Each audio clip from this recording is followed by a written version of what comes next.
This is how to make the perfect steak. So to start, you're going to need a good cut of steak. My top 3 favorites are ribeye, New York strip, and tenderloin. If you want to learn more about the different cuts of steak, you can find that on my website, kikifoodies.com. For this video, I'm using ribeye, which is my absolute favorite. It's super tender and it's not too expensive. So you want to go for a cut with really good marbling, and I like to go for something about 1.5 inches thick, so about 2 fingers thick. With this thickness, you can cook it completely in the pan without needing the oven. Pat dry the steak with a paper towel to remove any excess moisture so it sears properly and builds a nice crust. Then you're going to season both sides generously with just salt and pepper.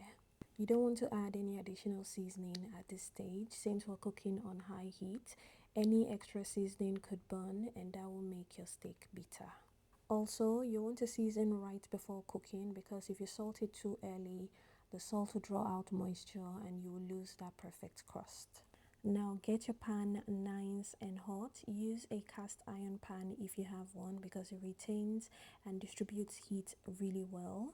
When the pan is very hot and smoking, add a bit of oil. Then place the steak fat side down first, just for a couple of seconds to render some of that fat, and then lay it flat in the pan. Cook for about 3 to 4 minutes, then flip and cook the other side for another 3 minutes. Next, add some butter and fresh herbs. I usually use only thyme, but you can use rosemary as well.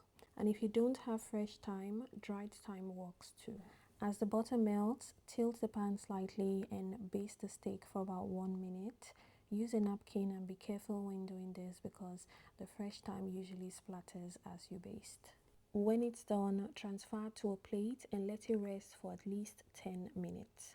This part is really important because resting helps the juices settle and also finish cooking the steak perfectly. Before letting it rest, you can also add any extra seasoning you like.